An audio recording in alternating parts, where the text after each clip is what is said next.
In this video I'm going to talk about why my retirement will be caffeine free, alcohol free and low sugar, and a few other things, so let's get into it.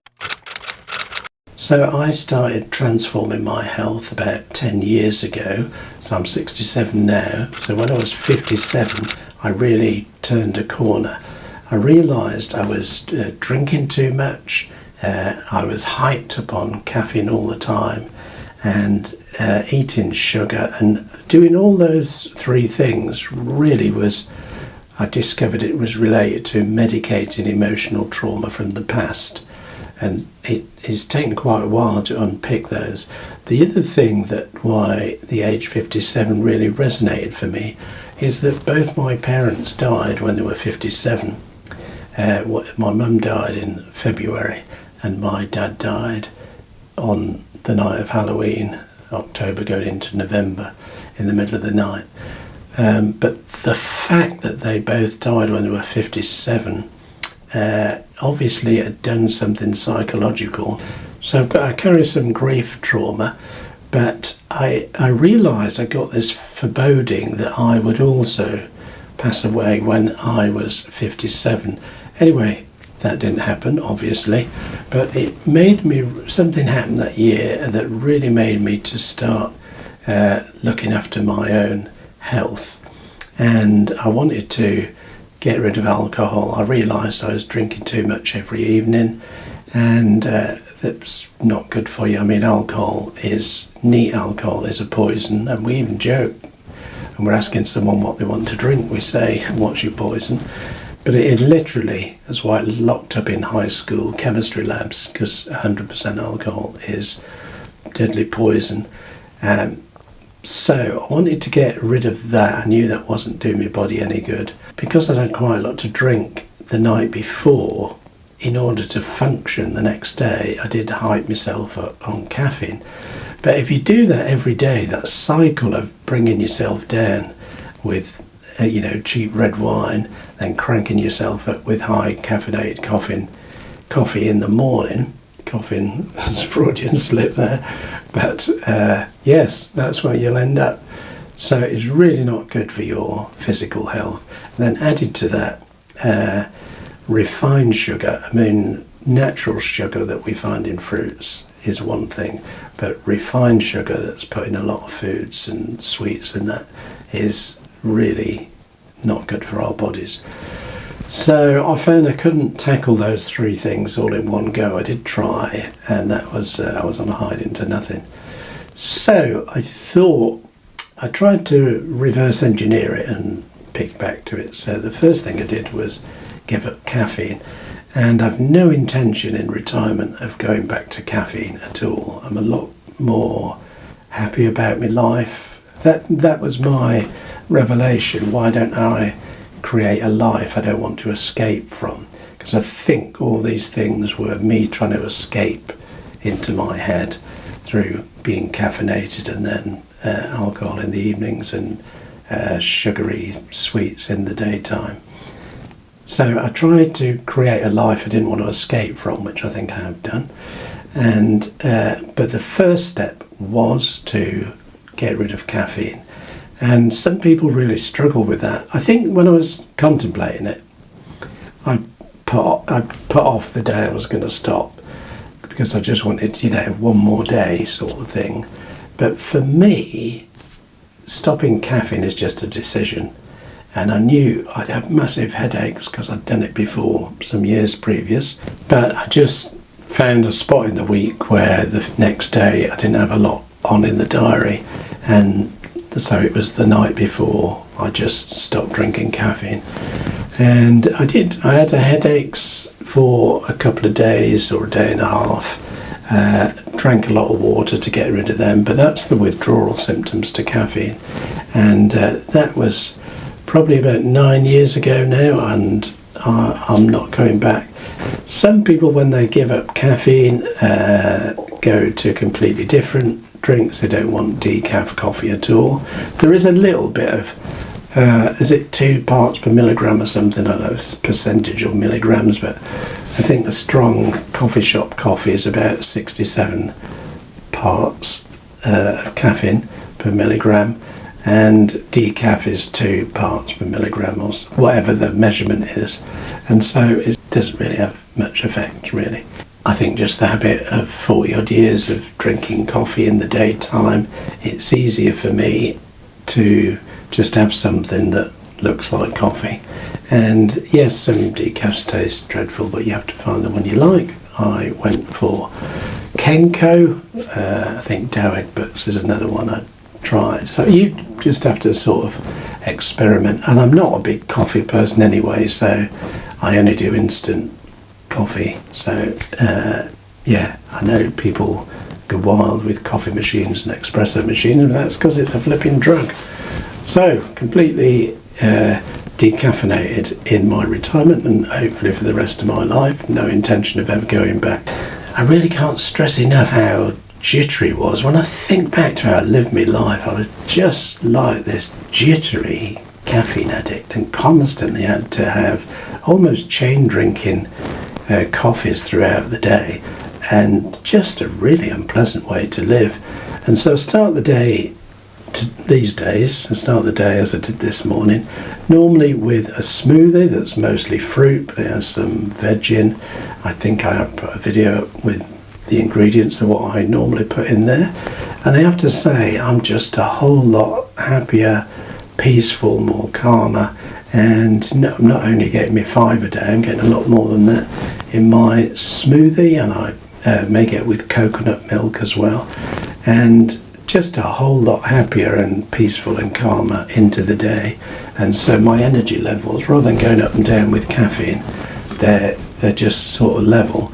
And yes, stresses come, but I don't need caffeine to deal with them, just problem solve and deal with them.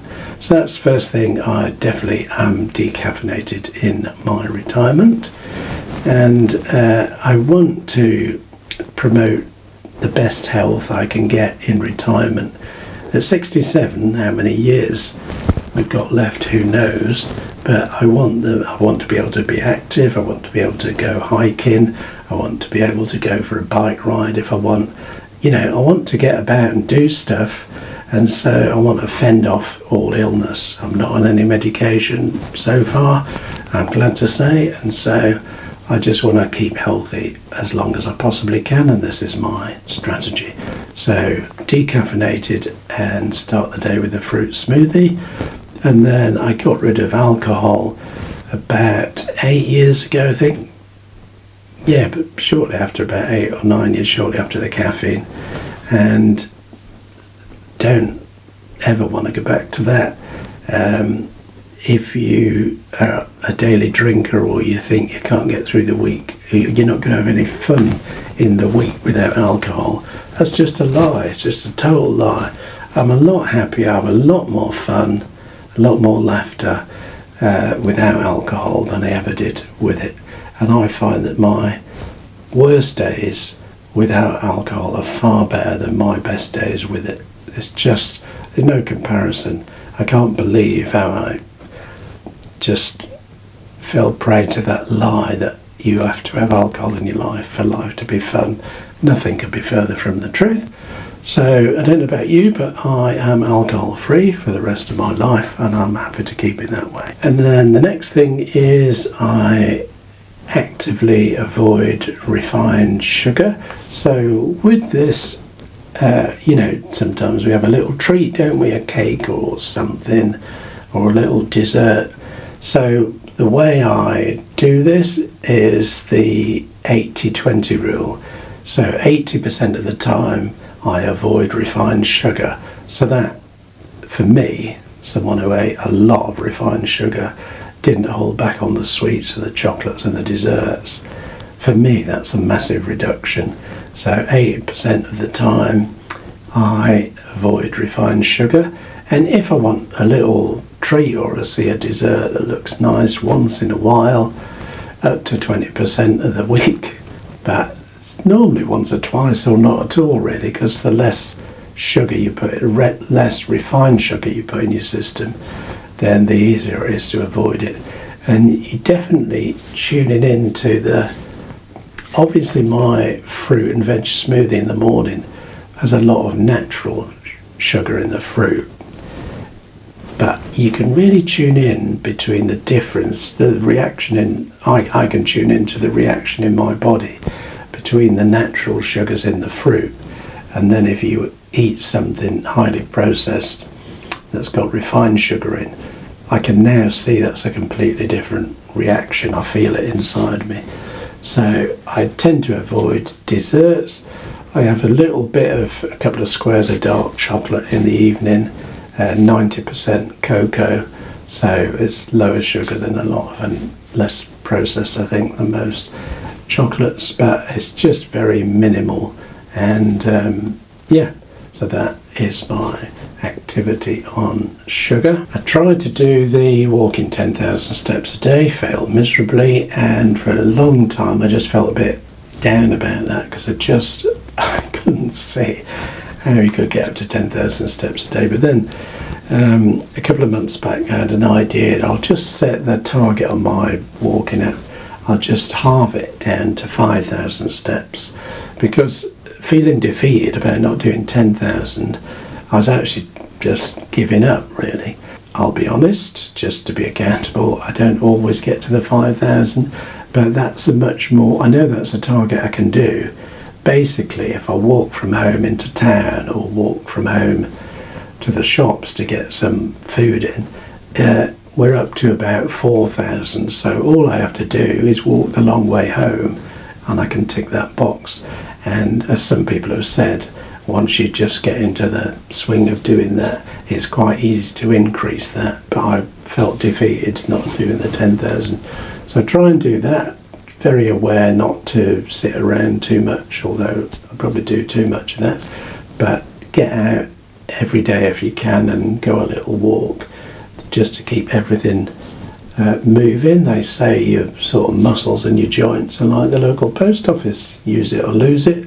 So I am using it. The other thing I do a lot more often at my age is say no. I think I've spent most of my life running around meeting other people's needs. I mean, to be fair, I've run an international charity for 25 years and a little bit of that even before the 25 years. So part of that is running around to other parts of the world to meet other people's needs. And, we did feeding programs and provided bedding and just did things where people were in emergency situations and had nothing, just to help them out. So, but what I found is, and probably why I just flowed in that quite well, I was definitely looking back, I was neglecting my own needs, certainly my own emotional needs, and taking this step in later life to put self-care first. So yes, if you ask me if I want to do something and I don't want to do it, I will probably just say no and not feel bad about that. And I think we should all be able to do that all of our lives, not leave it to this stage of our lives. But if you haven't got to that stage, even now, when you're coming into retirement and you feel that you're running around after everyone else, I think you need to address that. You need to be able to say no. Now, I've got a family, I've got 2 daughters, I've got the grandson, I've got my lovely wife, and obviously if any of those need help, I want to be there, I'm available. Dad's taxi is normally available, and if I can do something to help, and with friends. But I don't need to feel obligated to always say yes to people outside that circle. I don't really feel obligated to always say yes to the people in that circle. Depends what the request is, but you need to set your own boundaries in life, and you should do that when you're younger. But if you haven't done it by now, you need to definitely do that in retirement. So what are your thoughts on what I've said? Are you still caffeinated? And there's no judgment here. If you find that helpful, a lot of people will say they just have 1 coffee in the morning, or 1 in the morning and 1 at lunch. Do what you need to do. I'm just telling you that for me, I've found a lot more peace. I've stop being that jittery person who needs a caffeine fix. It was definitely an addiction, and I've come to this much more calmer person who's putting good things into their body and feel a lot better for it. Yeah, let us know what you think. What do you do for exercise? How do you look after yourself? What's your self-care thing? So I really want to make videos in this channel that help people in their life's journey at any age, but obviously given that I'm a bit ancient, I'm very happy to sort of do the over 50s range. And there's a lot of positivity about being over 50. You have a lot of life experience, so you'll have quite a lot of wisdom actually, and you need to not undervalue yourself in that. So let me know, and if you found any value in this video, please don't forget to hit the like button, hit that red subscribe button and the little bell icon so you get notifications of new videos, and I'll see you in the next video, whatever that'll be about.